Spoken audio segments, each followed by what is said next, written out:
मैं परिंदा बेसबर था उड़ा जो दर बदर कोई मुझको यूं मिला है जैसे बंजारे को घर नए मौसम की सहर या सर्द में दोपहर कोई मुझको यूं मिला। জাঙ্কুক তের দিকে তাকিয়ে ঠোঁট বাঁকা করে হেসে ভেতরে চলে গেল। তার এমন রহস্যজনক হাসিতে তের ভেতরে কোনো অযাচিত কিছুর আগাম দিতে থাকে। সে দুই হাত বুকে রেখে আতঙ্ক নিয়ে সেখানেই বসে পড়ে।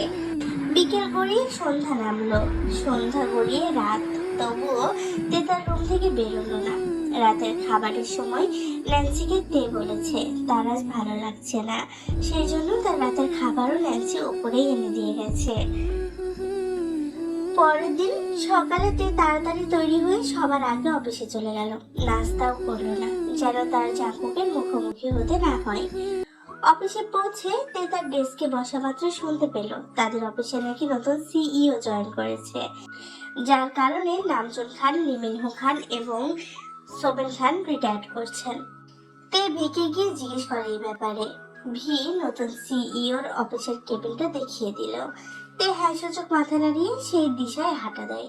কেবিনের সামনে এসে তে নক করার জন্য হাত বাড়ালো, কিন্তু তার আগে ভিতর থেকে কেউ বলে ওঠে কাম।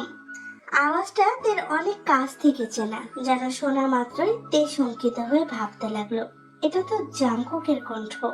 কিন্তু সে মনকে প্রশ্রয় না দিয়ে ভাবলো এটা হয়তো তার মনের ভুল হবে, কারণ জাঙ্কুক এখানে আসতে যাবে কেন? সে হয়তো এখন তার রুমেই ঘুমাচ্ছে। তে এত শত চিন্তা না করে ভেতরে ঢুকে গেল। ভেতরে গিয়ে দেখলো কেবিনে বসা ব্যক্তিটি ইজি চেয়ার ঘুরিয়ে অপর পাশে মুখ করে বসে হাতে পেপার ওয়েট করেছে। তে তখন কণ্ঠস্বর খাতে নামিয়ে বলে, এক্সকিউজ মি স্যার, আমি বাকি এমপ্লয়ীদের থেকে শুনলাম আপনি নাকি আজ আমাদের কোম্পানির নতুন সিইও হিসেবে জয়েন করেছেন, সেটা জানতে এলাম। তের কথায় ব্যক্তিটির চেয়ার ঘুরিয়ে মুখোমুখি হতে তে বড় সড়ো একটা ঝাটকা খেলো। তার চোখ বড় বড়, বিস্মিত দৃষ্টি মিলল জাঙ্কুকের সাথে। তখন অপর পাশে বসে জাঙ্কুক হাসকি স্বরে বলে, why are you so scared firefly? Have I done something রং?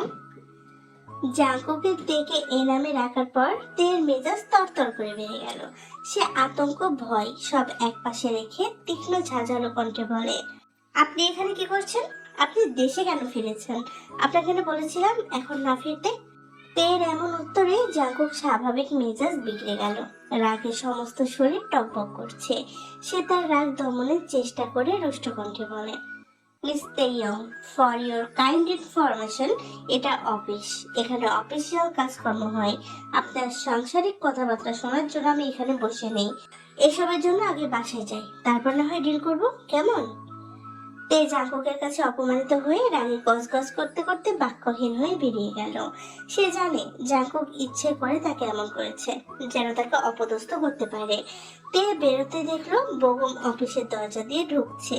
দেখে চোখে পড়া মাত্রই বেগম তার সামনে এসে দাঁড়িয়ে বলে, তে তুমি আজকে এত তাড়াতাড়ি অফিসে এলে যে? তোমার কথা জিজ্ঞেস করতে আম্মু বললো তুমি নাকি নাস্তা না করেই বেরিয়ে গেছো। ইম্পর্টেন্ট কোনো কাজ ছিল আজকে?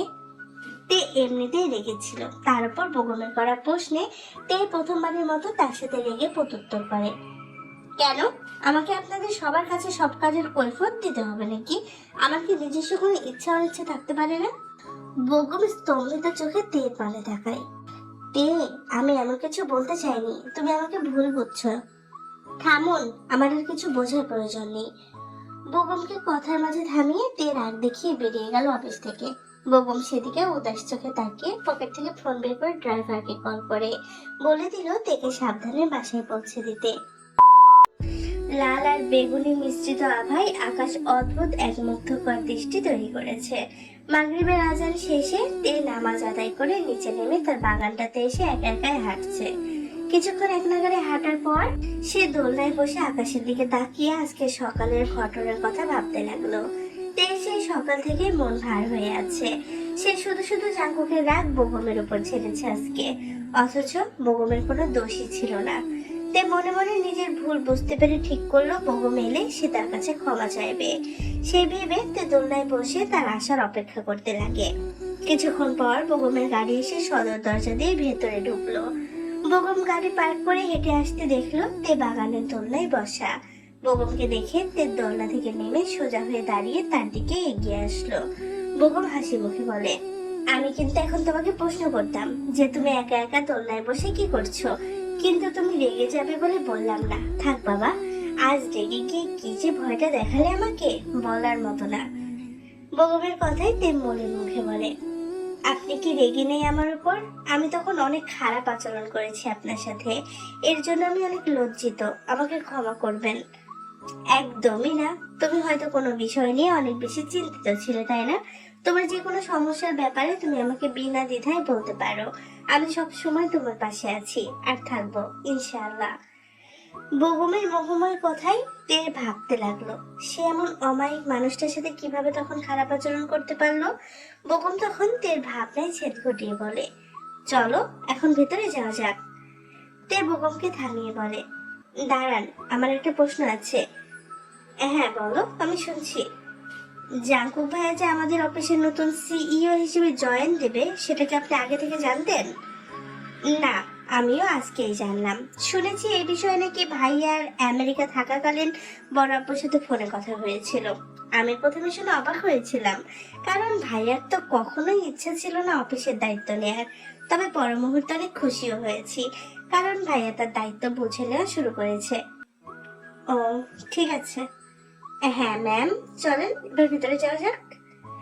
তে হ্যাঁ সূচক মাথা তুলিয়ে এগোতে নিলে একটা ফুলের গাছের ডালের সাথে টান খেয়ে তার জামা আটকে যায়। তে আর এগোতে পারলো না, পেছন ফিরে জামা টানতে লাগে।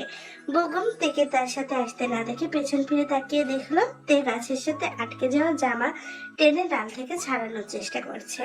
বেগম এগিয়ে এসে নিচু হয়ে এক পায়ের উপর ভর দিয়ে বসে হাতে ল্যাপটপ ব্যাগটা মাটিতে রেখে তে আটকে যাওয়া জামার কাপড়টা ডাল থেকে সযত্নে ছড়িয়ে দিল।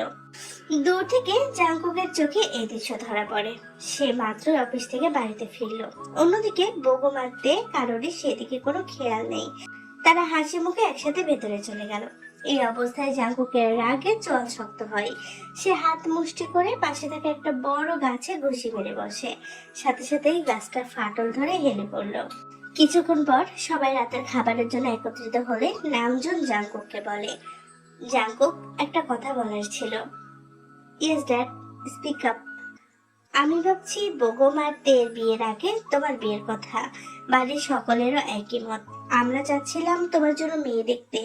এটা নিয়ে তোমার সিদ্ধান্ত কি? তুমি কি আমাদের পছন্দ করা মেয়ে বিয়ে করতে রাজি আছো? আমার বিয়ে নিয়ে তোমাদের এত প্যারা খেতে হবে না। এসব বিষয়ে আমি অনেক চুজি। আমার জন্য অপেক্ষা করে সময় নষ্ট না করে আপাতত তোমরা তে আর বেগমের বিয়েটা দিয়ে দাও। আফটার অল আমি এত দূর থেকে আমার ছোট ভাই বোনের বিয়ে দেখার জন্য তো তাড়াতাড়ি দেশে ফিরেছি।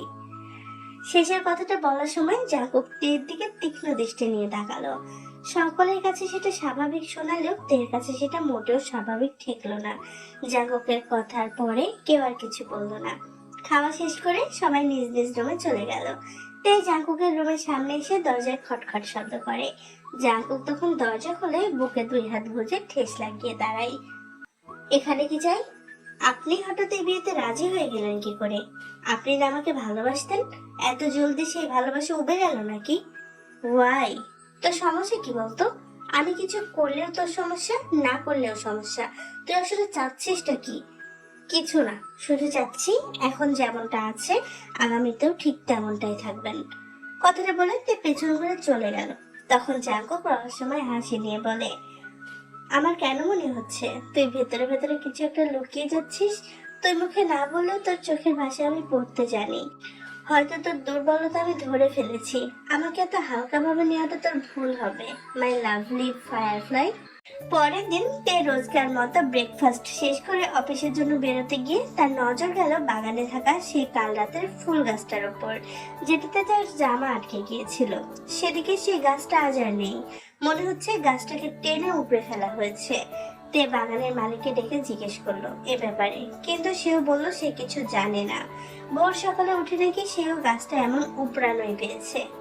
অফিসে আজ জাঙ্কুক ইচ্ছে করে তেকে সারাদিন কাজের চাপে রেখেছে। সকাল 7টা থেকে 6টা 30 অফিসে থাকাকালীন জোহর, আসর, মাগরিবের ওয়াক্তের নামাজ তেকে সেখানেই পড়তে হয়েছে। অফিসে বেগম আলাদা করে তার জন্য নামাজের রুমের ব্যবস্থা করে দিয়েছে। সেখানে তে ওয়াক্ত হলে তার নামাজগুলো আদায় করে নেয়। তের সাথে ভিও ওয়াক্ত মতো তার নামাজ সেখানে আদায় করে। বাসায় এসে তের ক্লান্তিতে শরীর ছেড়ে দিচ্ছিল, তাই সে তাড়াতাড়ি করে ফ্রেশ হয়ে এশার নামাজ পড়ে খেয়ে ঘুমিয়ে পড়ে। পরের দিন শুক্রবার, তাই সবার অফিস আজ ছুটি। তে ফজরের পর কয়েকটা ফজিলতপূর্ণ তাসবিহ, ইস্তেগফার, দরুদ পড়তে পড়তে অপেক্ষা করলো সূর্যোদয়কালীন হারাম সময় শেষ হওয়ার। সূর্যোদয়কালীন হারাম সময় শেষ হতেই সে 2 রাকাত করে মোট 4 রাকাত ইশরাকের নামাজ আদায় করে নিল। জুম্মার বারে এটি একটি বিশেষ আমল। নামাজ শেষ করে তে সূরা কাহাফের প্রথম ও শেষের 10 আয়াত পাঠ করে নিল। এরপর বড় করে একটা মোনাজাত নিয়ে জায়নামাজ ভাঁজ করে উঠল। বাড়ির সকল পুরুষেরা জুম্মার নামাজের জন্য প্রস্তুতি নিচ্ছে। তখন তে জাঙ্কুকের ফোনে কল লাগালো। জাঙ্কুক গভীর ঘুমে বিভোর, বারবার ফোন বাজাতে থাকায় বিরক্ত হয়ে ফোনটা তুলে আছাড় মারতে নিয়েও মারল না। স্ক্রিনে তের নাম দেখে সে ফোনটা তুলে ঘুম ঘুম গলায় বলে, কি সমস্যা? পাশের রুম থেকে কল কেন দিচ্ছিস? কোথায় আগুন লেগেছে? জাঙ্কুকের ঘুম ঘুম কণ্ঠস্বর নেশা ধরা ঠেকালো তের কাছে। তবুও সে সেদিকে গ্রাহ্য না করে বলে, এখনো ঘুমিয়ে আপনি? উঠুন, গোসল করে জুম্মার নামাজের জন্য প্রস্তুতি নিন। তোর চাকর লাগি আমি, যে আদেশ করবি আর মেনে নিব। আজকে জুম্মার দিন, পবিত্র দিন, অন্তত আজকের দিনে এমন করবেন না। কথা শুনুন আমার। কেন শুনবো? কথাটা আমার রুমে এসে বললে কি তোর ক্ষয় হয়ে যেত? ও তো বলেই কল করেছি, ঘুমিয়ে থাকা অবস্থায় একজন নন মহরমের রুমে যাওয়াটা জায়েজ না। কেন? আমাকে ঘুমানো অবস্থায় দেখলে আমার আকর্ষণে আকর্ষিত হয়ে যাবে বলে? আস্তাগফিরুল্লাহ, জুম্মার দিনে কিসব কথা বলছেন এগুলা? আসলে আমারই ভুল আপনাকে কল করা। ছি, আল্লাহ আপনাকে হেদায়েত দান করুক। কথাটা বলে তে জাঙ্কুকের মুখের উপর তড়িৎ কলটা কেটে দিল। ফোনে দের কথায় নামাজের জন্য মানা করলেও ফোন রেখে এক প্রকার বাধ্য হয়ে সে জুম্মার নামাজের জন্য তৈরি হতে শাওয়ার নিতে গেল।